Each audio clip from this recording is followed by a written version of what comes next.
My name is Ethan.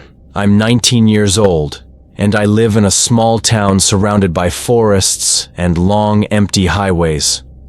I never believed in ghosts, not really. But what happened to me one late autumn night has changed the way I think about life, death, and what rides with us when we're alone.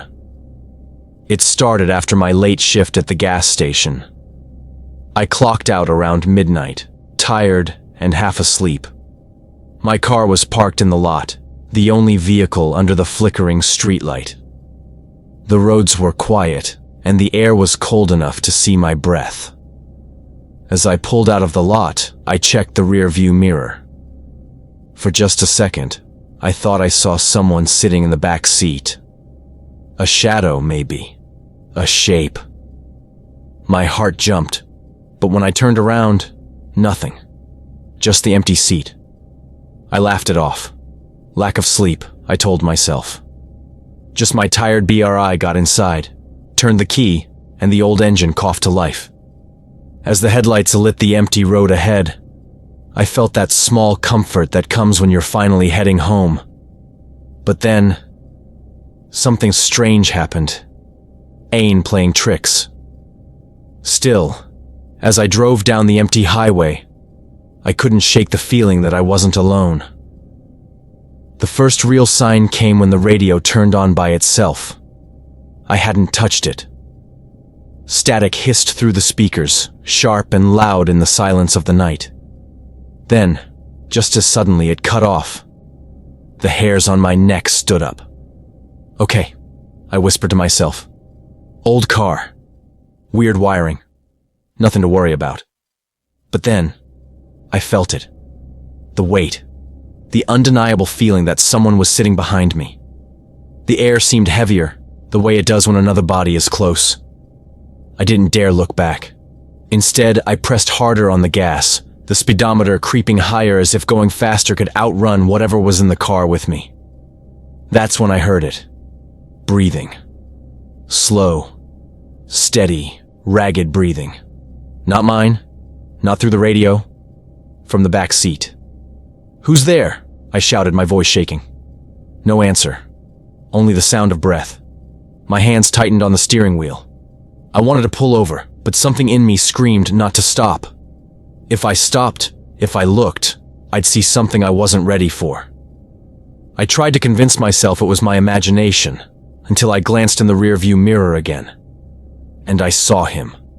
A boy. About my age. Pale skin, dark hollow eyes, and lips pressed shut as if he hadn't spoken in years. He sat perfectly still, hands folded in his lap, staring at me. I nearly lost control of the car. My whole body went cold.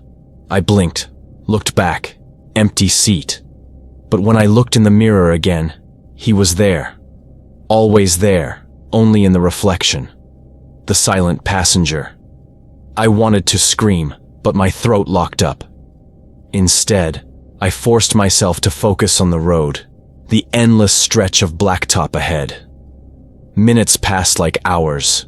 Every time I checked the mirror, he was still there. Watching, silent, unmoving. Finally, I whispered, "What do you want?" The breathing stopped. For a moment, the car was dead quiet. Then the boy leaned forward in the mirror. His lips moved. Though I couldn't hear the words, I understood. He mouthed, "Take me home." My chest tightened. Home? Where? I asked, my voice cracking. The boy raised one pale hand and pointed. The car jerked to the right on its own, the steering wheel twisting in my hands. I fought against it, but it was like something else had control. The car turned onto an old side road I didn't recognize, leading into the forest. No, no, no, I muttered, my knuckles white on the wheel. This isn't real. This isn't happening. But it was.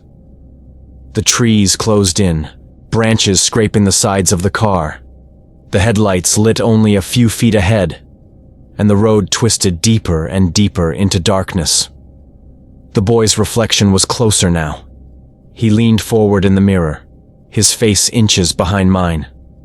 I could feel the cold of him, like frost spreading across my skin. Finally, the car rolled to a stop in front of a clearing. I didn't touch the brakes. It stopped on its own. I sat there, shaking, staring out at the field of broken, tilted gravestones. An old cemetery. The boy pointed again. This time, his reflection smiled. My stomach dropped. I got out, legs trembling, and the cold air hit me like ice.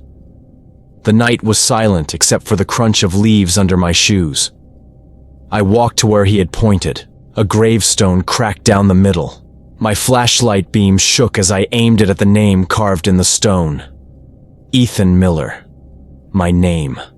I stumbled back, heart pounding so hard it hurt. No, I'm alive! I'm alive! I shouted. Behind me, the car door slammed shut. I spun around. In the rearview mirror, through the windshield, I saw him sitting in the driver's seat. Not me. Him. The silent passenger, driving away. And then the headlights went out. The forest swallowed the sound of the engine. I was left alone in the dark, standing in front of a grave with my name on it. That night I walked out of the woods at sunrise. I don't know how. I don't know why. My car was gone.